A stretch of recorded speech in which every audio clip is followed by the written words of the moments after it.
Je m'appelle Florence, j'ai été victime d'une tentative d'assassinat par mon ex-mari et sur mon lieu de travail. À ce jour, je ne sais plus comment faire pour vivre, simplement vivre, car la justice, je ne l'ai pas compris.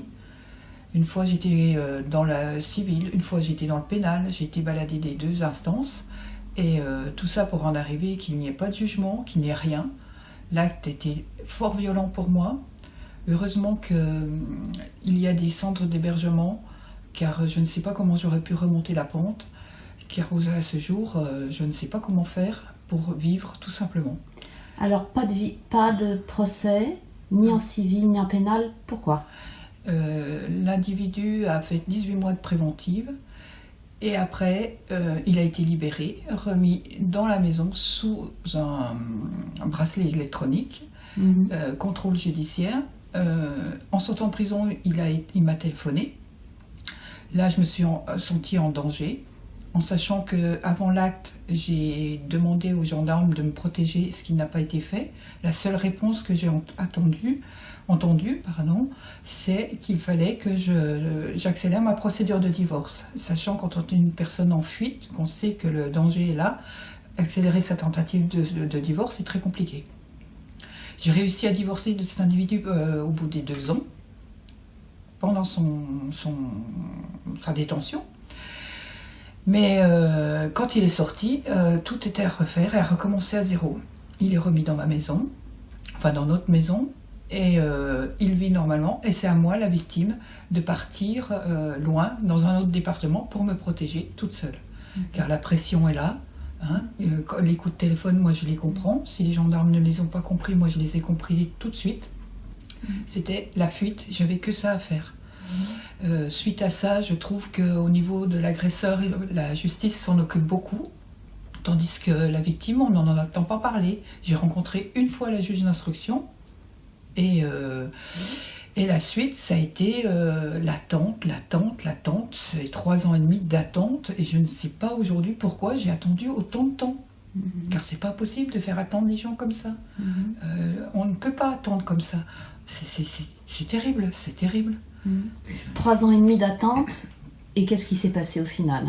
Eh bien rien, puisque monsieur est mort, donc le 14 juillet. Si à ce jour des amis ne m'avaient pas prévenu qu'il était décédé, je ne le saurais pas, parce que la justice à ce jour ne m'a même pas prévenu. Si j'attends qu'après la justice, je serai au courant de rien. Donc voilà, on ne comprend pas, en tant que victime, on ne comprend pas ce qui nous arrive. C'est terrible. L'acte en question s'est produit sur ton lieu de travail. Oui.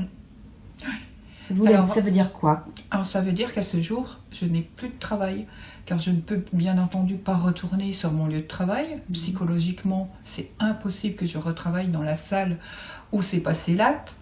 Mais comme je fais partie du service public, j'ai reçu un ordre exécutoire comme quoi il fallait que je reprenne mon travail le 14 octobre.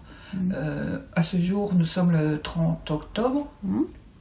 Je ne sais pas ce que je suis devenue, je ne sais pas si je suis radiée, je ne sais pas ce qui se passe. Voilà, j'ai encore un autre combat à mener, parce que maintenant il faut que j'aille en justice pour le travail.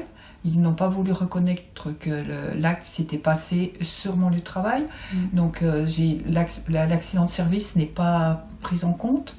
Donc évidemment au niveau des prestations, ce n'est pas les mêmes du tout. On ne me demande pas de faire une mutation, on me demande de reprendre mon travail sur ce lieu-là. Et comment je peux faire ? C'est pas possible, je ne peux pas. Je ne peux pas. Donc, si je résume, tu as été victime d'une tentative d'assassinat il y a 3 ans et demi. Et depuis, tu as dû changer de département. Changer de département, quitter ma famille, qui n'ont pas compris. Ma famille ne comprend pas pourquoi je suis partie si loin. Ils ne comprennent pas que j'étais obligée de me protéger. Et j'ai toutes mes amies qui sont aussi à me dire mais reviens. J'ai reçu des menaces de la famille, donc je ne peux pas revenir là-bas. Et ça, je le fais comprendre à qui ?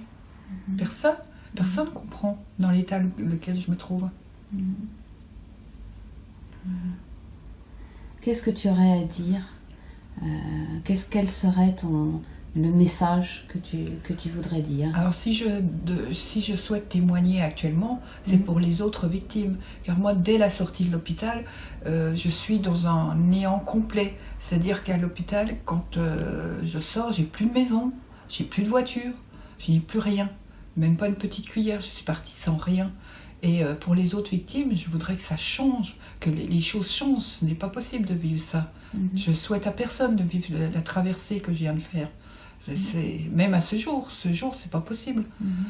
Se retrouver sans travail, sans revenu, sans rien, parce qu'on vit cet acte-là. C'est pas pour une faute que j'ai commise, c'est parce que je vivais avec un terrible personnage. Et concernant la justice, tu dirais que c'est quoi une incompétence, des lenteurs, c'est quoi? C'est un manquement, une non-présence, je n'arrive même plus à qualifier ce que c'est de la justice. J'arrive plus, j'ai plus confiance à la justice de ce pays suite à ça.